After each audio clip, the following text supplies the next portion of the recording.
Hey guys, Brie here from the Urban Umbrella and welcome back to my channel. Today we are doing another foundation review. I've been getting really into foundation reviews. I hope you guys like them. I've really been enjoying them. And today I'm going to be reviewing the Guerlain La Essential High Perfection Natural Matte Long Wear Foundation. So I received this a couple days ago in PR and I really wanted to try it out, and I thought we would try it out together on camera and document my wear experience. So let's get into it.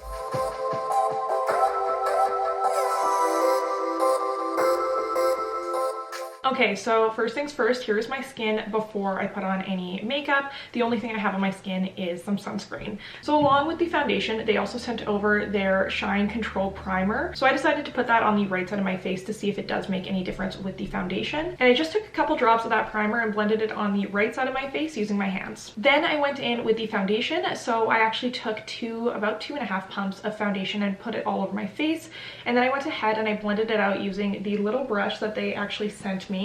It's a little compact brush that I have to say is so cute. So the first layer of foundation, I felt like it gave me a really nice kind of medium coverage. It definitely had a lot more shine than I was expecting since it is a matte foundation. However, I really like a glowy foundation, so I wasn't mad that it wasn't a true matte. So then I decided to go ahead and apply a little bit more foundation. I just took one more pump just to see if it could build up to a more full coverage, and I do think it did build up to a medium full coverage. So as you can see, it looks very, very natural and skin-like. It has kind of a bit of a soft glow to it as it settles down on the skin, but it's not a glowy foundation. So at this point, the only concern I had was that this foundation shade might be slightly too dark for me. However, once I blended it all out and I saw it on my skin, it really did actually look like quite a perfect match. So I was very, very happy with that. And it did feel like it set on the skin nicely without having to use setting powder. And then I went ahead and I just applied the rest of my makeup. All right, so we're back. My makeup is on. And now let's talk a little bit about how the foundation is looking with the rest of the products. So I have to say, I think it looks really beautiful. The foundation definitely does have more of a natural matte look. It's not a flat matte foundation, which I am really happy about. I personally do not like really matte foundations on my skin. My skin is definitely dry prone, so if anything really happens with my foundation, it tends to be that foundation clings to those dry areas. So I'm glad that this has a little bit more of that glowiness to it because that's a little bit more forgiving on my dry skin. I definitely feel like the foundation has a medium full coverage. It's covered up all the redness on my skin. It's actually covered up some of the blemishes that I have on my chin very nicely. And it looks just very, very even overall. I'm really, really happy with how it's looking. Okay, so now let's read a little bit more about the foundation and talk a little bit more about its details. First things first, it retails for $69 Canadian on the Sephora website, which is expensive. It's definitely a pricey foundation. So you get 1 fluid ounce of this foundation, so you know that's very standard, but the price is quite high. So on the Sephora website, they say this is a foundation made of 96% naturally derived ingredients with a natural matte finish and full coverage that lasts up to 24 hours. I'm not going to be testing the 24-hour claim because I just cannot imagine wearing makeup for 24 hours. Why? Why would anyone even want to do that? So they say the coverage is full. I would agree that it definitely can be built up to a full coverage, though initially with the 2 pumps, it was definitely more of a medium coverage. And then they say that the finish is matte. I would say that it is on the matte side, but definitely a little bit more of a satin-like matte because it does definitely have a little bit of shine, as you can see on the forehead area, and actually just the high points of my face in general. So right now it is 9:50. It's a little late actually, and it's time for me to get my day started. I'm going to be working on some blog stuff. I'm going to be getting done some videos and things like that, and then hopefully at some point today we'll be getting outside because it's actually quite beautiful out. But for right now, I'm going to go ahead and get some work done, and I will check in with you guys in a couple of hours. All right, guys, we are back.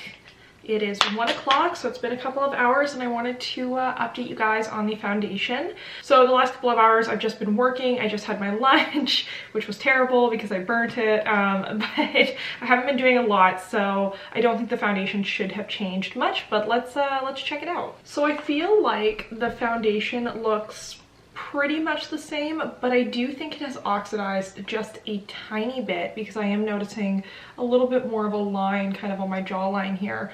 So I'm tempted to blend that out. You know what, I am going to blend that out because I have to go out today. I'm just gonna do that just to blend it down my neck a little bit, but it definitely does oxidize just a small amount. So on the right side, I did apply the primer, and right now I don't really see any difference between the actual finish of the foundation or the wear. I feel like it looks the exact same, so we'll see if it makes a difference as the day goes on, but right now I just don't think that the primer has made a huge difference in the foundation. I also don't think it's really clinging to any of my dry areas. In my last review I shared that my nose has been like very dry. I've kind of gotten it back to being a little bit more balanced, but it's still definitely like drier than the rest of my skin. But with that being said, it isn't clinging to that area really at all. It looks just as good as everywhere else on my face, so I'm very happy about that. So I guess that's it for now. I'm gonna go ahead and work a little bit more and probably get outside this afternoon for a walk, just to get outside and get some sunshine because it's so beautiful out today, and I'll check in a couple more hours. Okay, so it is 5:30. I've had this foundation on for roughly 8 hours, and I wanted to come on here and give you guys an update. So this afternoon I didn't do like a ton, I was just working, but I also went for a really nice long walk, and it was so beautiful out. It was like warm and lovely. It felt a little bit like summer, which is so exciting. But I feel like the foundation has fared really well. It has separated a little bit, kind of like on the crease of my nose, and then I feel like a little bit on this side it's clinging to some of the dryness just on my temple here, but everywhere else I actually feel like it looks really good. And I do feel like I could wear this for, I mean, a couple more hours for sure at least, and it would still look really good and feel very comfortable on the skin. Like it feels very comfortable right now. I have to say the finish of this foundation, because it is such a like beautiful natural satin like finish on the skin, and it really does just kind of like, I don't know, perfect the skin without looking like a mask or heavy or foundation-y. I feel like this is just such a beautiful everyday foundation, but I also think it's a really great special occasion foundation. For example, I can see this really being a really beautiful foundation option for a wedding day. It really does look like my skin, but better, and it just looks so flawless. My skin looks like airbrush. The only negative that I experienced with this foundation was that it did oxidize a little bit, but not so much that I'm really bothered by it. It hasn't oxidized much more, and I feel like the color still really matches me very nicely. I should touch on one thing. I don't think the primer really made a difference, to be honest. I don't feel like this side of my face looks better or worse than this side. I think they look the same. I would say that this basically just acts as a moisturizer, so I definitely don't think it's like a bad product or anything. I just think that it's, you know, not completely necessary. This foundation though is really beautiful. The packaging's beautiful. I actually think that this might become my go-to foundation because I just really love how my skin looks. Okay guys, that's it. That is my full review. I hope you guys enjoyed today's video. If you did, please be sure to subscribe, leave a thumbs up, and I will see you guys in the next one. Bye.